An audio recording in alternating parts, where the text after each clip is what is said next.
বাবু, এখন এই গণেশ ঠাকুরের মূর্তি তোমার হলো। গণপতি বাপ্পা মোরিয়া। আরে বাজারে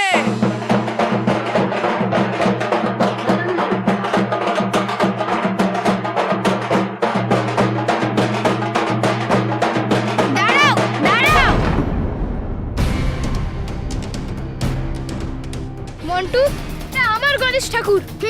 এটা তোর গণেশ ঠাকুর নয়, এটা এবার আমার গণেশ ঠাকুর, বুঝলি? মন্টু, এই গণেশ ঠাকুরটা আমি নিজে আঙ্কেলকে বলে তৈরি করিয়েছি। আচ্ছা, কিন্তু মূর্তির গায়ে তো তোর নাম লেখা নেই না? আর এমনিও এই গণেশ ঠাকুরের মূর্তি আমি আঙ্কেলের থেকে টাকা দিয়ে কিনে নিয়েছি।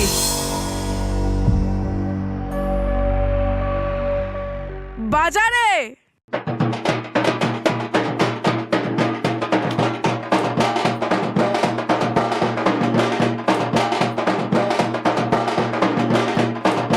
চল চল সর এখানে সর চল। থামো ভাই। মন্টু, তুই তোর জেদ ছেড়ে দে, নাহলে আমি তোকে মেরেই দেব। আর হ্যাঁ, এই গণেশ ঠাকুরকে নিজে মানব এখানে বসে ভালোবেসে আর শ্রদ্ধা দিয়ে এই আঙ্কেলকে দিয়ে বানিয়েছে, তাই না আঙ্কেল? গণপতি বাপ্পা মোরিয়া।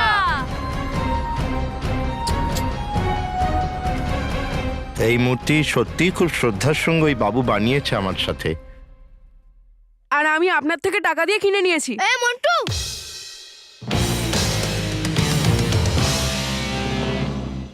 বাবা তুমি কিছু করো, আমি মন্টুকে আমার গণেশ ঠাকুরের মূর্তিটা নিয়ে যেতে দেবো না। হ্যাঁ বাবা, আমি কিছু করছি। দাদা দেখুন, আমরা মূর্তি নিতেই আসছিলাম, আর আমরা তো এসেও গেছি, তাহলে মন্টুকে কেন এটা দিচ্ছেন? ওই আপনার আসতেও দেরি হচ্ছিল, আর আমারও দোকান বন্ধ করে বাড়ি যাওয়ার ছিল। আমি তো বলেইছিলাম ওকে 10টার মধ্যে আসতে। কিন্তু আঙ্কেল, এখন তো আমরা এসে গেছি। হ্যাঁ হ্যাঁ, এখন ওরা যখন এসেই গেছে, এখন গণপতি বাপ্পা এদের দিয়ে দাও। আরে এটা কেন দেব? কত পরিশ্রম করেছি আমরা এই মূর্তিটার জন্য। আমরা মানে তো যে গণেশ ঠাকুরের মূর্তি আমাদেরও আমাদের বাড়ি নিয়ে যেতে চাই। বাজারে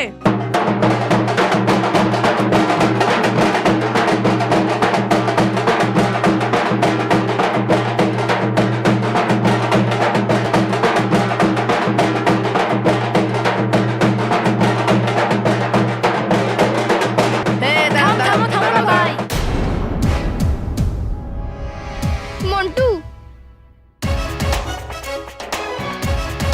মন্টু প্লিজ এরম করিস না, আমাদের গণেশ ঠাকুরকে প্লিজ নিয়ে যাস না প্লিজ। যদি এরমই হয় তাহলে তুই গণেশ ঠাকুরকে বলে দে না যে ওনার মতো সেম টু সেম মূর্তি তোকে আরেকটা দিক। আর হ্যাঁ, তোর এতই যখন শ্রদ্ধা, তাহলে গণেশ ঠাকুরকে বল যে উনি তোর সাথে চলে যাক।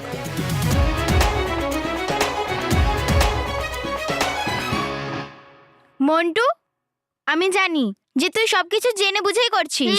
তাহলে যা, গণেশ ঠাকুরের কাছে গিয়ে আমার নালিশ করে দে। এই মেহের, যদি গণেশ ঠাকুরের তোদের সাথে যাওয়ারই হতো তাহলে উনি তোদের টাইমের মধ্যে পৌঁছে দিতেন। হ্যাঁ, আর সেজন্য বস আমাদের পাঠিয়েছে। কি মানে গণেশ ঠাকুর আমাদের পাঠিয়েছে।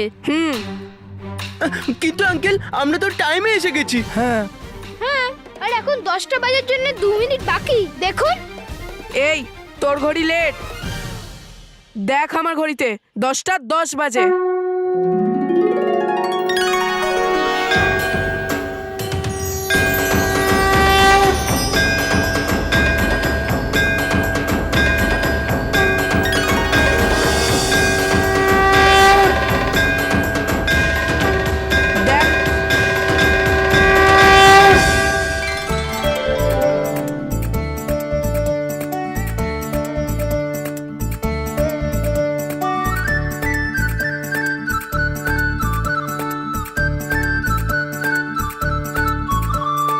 আরে বাজাও।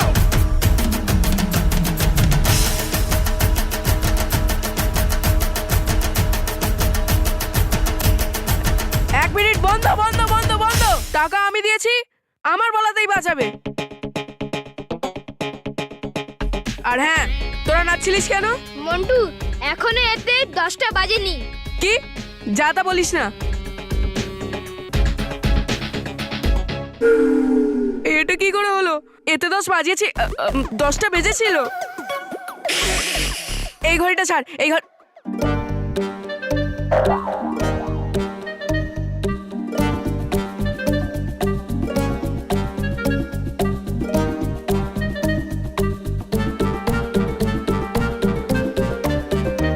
এতে 10টা 5 বেজেছিল 10টা 5। আঙ্কেল, আপনিও তো দেখেছিলেন এটা 10টা 5 বেজেছিল। হ্যাঁ, 10টা 5 তো আমিও দেখেছিলাম একটু আগে। হ্যাঁ, তাহলে 10টা কি করে বাজলো না? কারণ বস তোমার 12টা বাজার ছিল না। এ বাজাও রে কোনো স্যাড।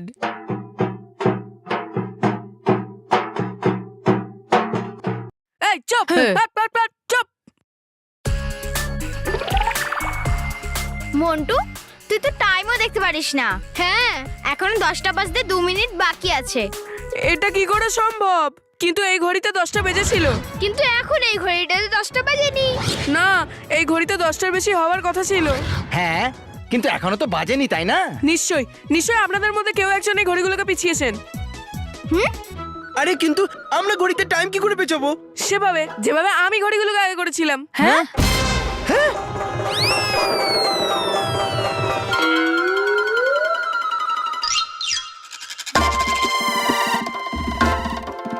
বস ধরা পড়ে গেলে। हर घड़ी बदल रही है धूप जिंदगी যাচ্ছে এই মূর্তি হাউস ঢালি। মন্টু, তোর লজ্জা করে না? গণেশ ঠাকুরের মূর্তি পাওয়ার জন্য তুই মিথ্যে সাহায্য নিলি। মন্টু, গণেশ ঠাকুর শুধু ওদেরই বাড়িতে যায় যেখানে ওনাকে সৎ মনে আর বিনা কোনো স্বার্থে নিয়ে যাওয়া হয়। মন্টু, গণেশ ঠাকুর সবসময় সঠিক আর সত্যের পথে যারা থাকেন তাদের সঙ্গেই থাকেন। যদি তুইও ওনাকে বাড়িতে নিয়ে যেতে চাস তাহলে ওনার দেখানো পথেই চলার চেষ্টা কর। বস, যদি আমরা এটা না করি তাহলে আরেকটা রাস্তা আছে যেটাই আমরা হাঁটতে পারি। কোনটা?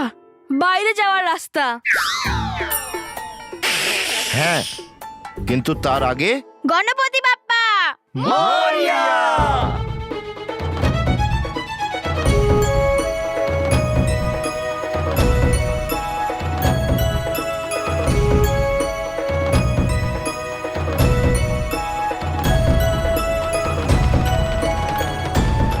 গণপতি বাপ্পা মরিয়া! আরে বাজাও তোমরা, আমি টাকা দেব, বাজাও।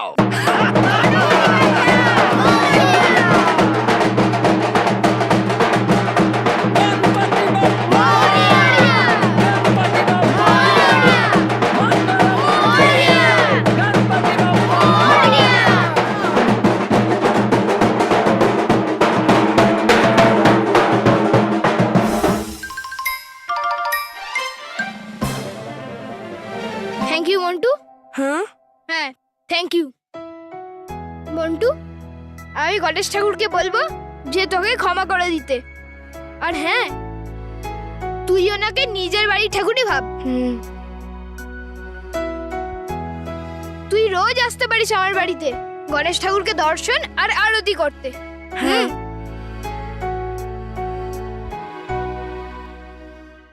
কোথায় যাচ্ছিস? বস, দর্শন করতে, অন্তত প্রসাদ খেতে তো পারবো। বস, প্রতিবারের মতো এবারও আমাদের গলায় হাড়ের মালা ঝুলে গেল। আমাকে মারলে কেন? কারণ তুই কিছু বলার আগে তোকে মেরে দিলাম, তাই। আরে হ্যাঁ বস, সবই তো ওর জন্যই হয়েছে। ব্যাস। আর হ্যাঁ, আর এই মানবের বাচ্চাকে আমি এই গণেশ পুজো ঠিক করে মানাতে দেব না। কিন্তু আমি একটা কথা বুঝতে পারছি না, আমার ঘড়ি আর এই ঘড়ির টাইম আবার ঠিক কি করে হয়ে গেল? Welcome to Beaten World. How may I assist you? নতুন ফ্ল্যাটের জন্য একটা স্ট্যান্ড ফ্যান আর কুলার নেব। এই পচা গরম থেকে একটু স্বস্তি চাই। বাজার চলতে সব ব্র্যান্ড আর ভরসাযোগ্য নয়। তার জন্য তো আমাদের ফ্যান আছে, all purpose bullet table fan, ceiling fan. আমাদের সিলিং ফ্যান কিন্তু 30 মাসের ওয়ারেন্টি সহ পাওয়া যায়। আছে ফারাটা 2 বছরের ওয়ারেন্টি। 17 থেকে 20 মিটার এয়ার ফ্লো, মধ্যবিত্তের সাধ্যের মধ্যে একমাত্র ভরসাযোগ্য ব্র্যান্ড বিটেন। আমাদের কুলারের কিন্তু অনেক range, 45 litres, 50 litres, 70 litres, 90 litres, 110 litres. Honeycomb সহযোগে বিটেনের সব কুলারের ওয়ারেন্টি 1 বছর। চেনা হাওয়ায় অচেনা অনুভূতির জন্য একমাত্র আদর্শ বিটেন। গরমে স্বস্তি পেতে বিটেনের ফ্যান হোক বা কুলার, আজই আনুন বাড়িতে। Beaten, digitally yours.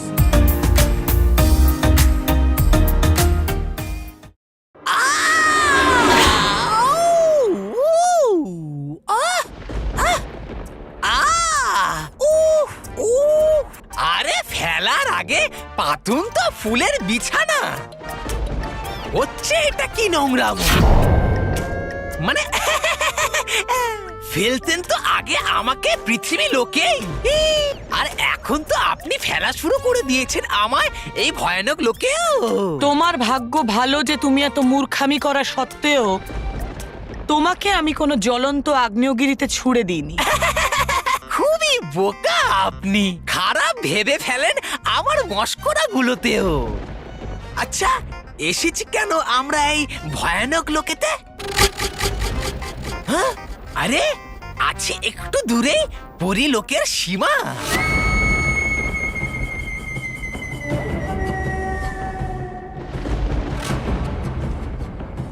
আমি এখানে এসেছি কারণ সেই শুভ সময় এসে গেছে।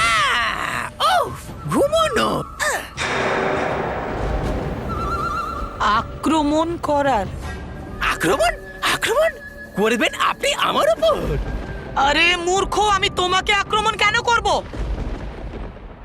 আমি পরিলোকে আক্রমণের কথা বলছি। আক্রমণ?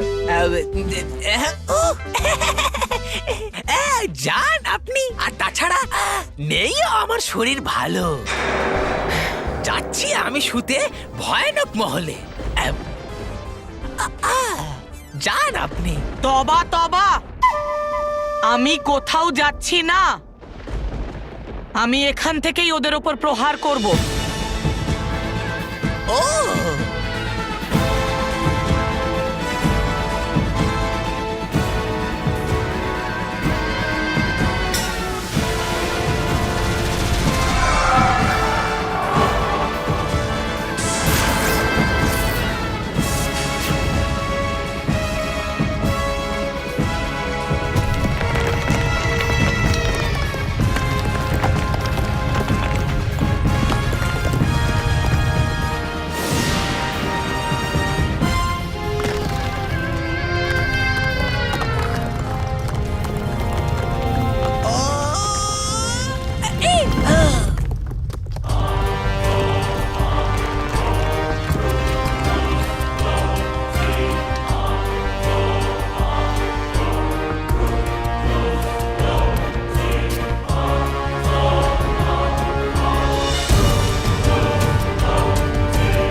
এই হলো আমার হিমচক্র।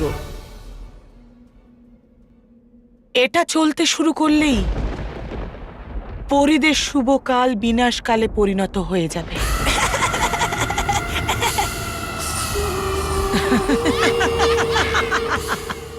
গণপতি বাপ্পা!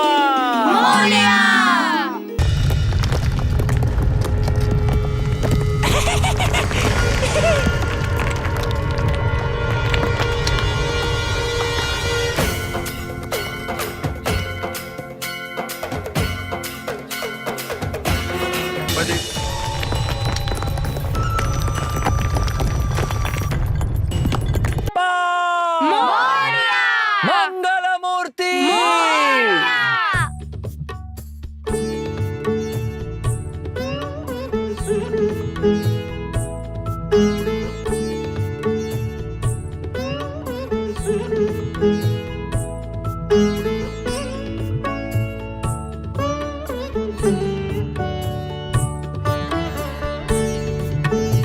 গণেশ ঠাকুর সবাইকে স্বাস্থ্য, সদ্বুদ্ধি এবং সুরক্ষা দাও।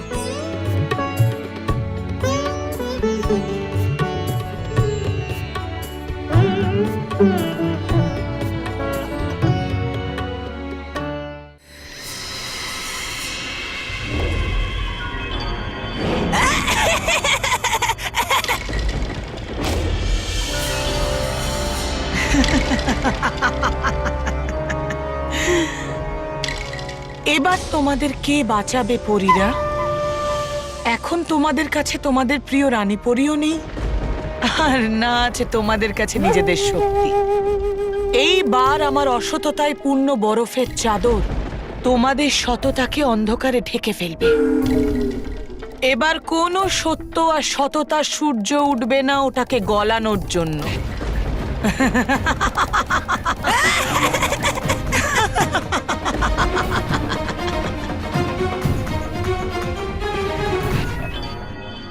হয়ে গেছে। এবার পরের উইশ পরের উইশ দাদুর আটকানো বন্ধ হয়ে যাক। হ্যাঁ বন্ধ হয়ে যাক। হ্যাঁ আমার মানে কমে যাক। হ্যাঁ তাহলে দাদুর কই আটকে যাওয়াটা বন্ধ হয়ে যাক। হ্যাঁ হয়ে গেছে। এবার পরের উইশ পরের উইশ বাবার প্রমোশন হয়ে যাক। বাবার বাবার যেন হ্যাঁ হয়ে গেছে। পরের উইশ আমি বলছি এই যে আমার চশমাটা আছে না, যেটা লিখতে খুব ডিস্টার্ব করে, তাই জন্য আমার চশমাটা চলে যাক। ওকে। আমার চশমা চলে যাক। হ্যাঁ হয়ে গেছে। মানব, এটা চশমার দোষ নয়, এটা তোর দোষ। আমি কখন থেকে দেখছি যে তুই ঘুরে ঘুরে লিখছিস। দেখ, আমরা গণেশ ঠাকুরের কাছ থেকে যা যা উইশ চাইছি না, একদম পরিষ্কার ভাবে লেখ, যাতে গণেশ ঠাকুরের পড়তে কোনো অসুবিধা না হয়। কি হলো মেহের? উনি গণেশ ঠাকুর, শর্মা ম্যাম নয় যে পরিষ্কার হ্যান্ডরাইটিং এর জন্য 5 মার্কস এক্সট্রা দেবে। হ্যাঁ, কিন্তু গণেশ ঠাকুর তো আমাদের 2টো উইশ এক্সট্রা দিতে পারে না। এমনিতেও আমাদের উইশের লিস্ট অনেক বড়।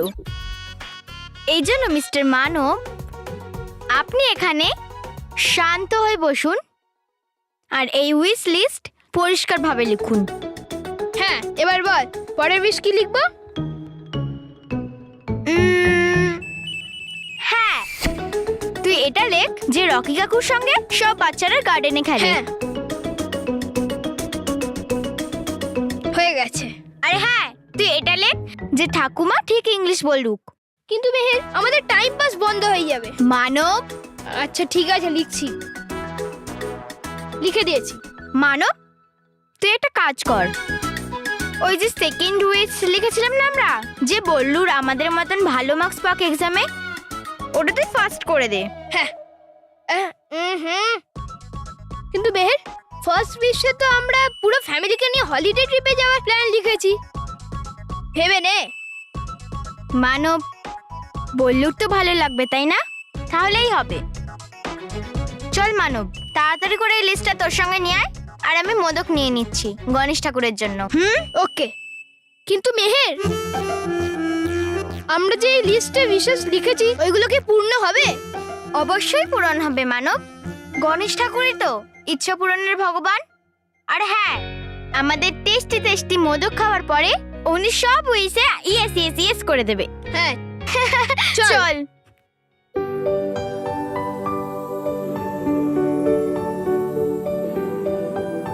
গণেশ ঠাকুর, আপনার কাছে আমি সত্যিই ঋণী। আপনি আমায় এত ভালো বাড়ি, পরিবার আর চাকরি দিয়েছেন। ঠাকুর, প্লিজ আমার পরিবারকে এভাবেই সব সময় খুশি রাখবেন।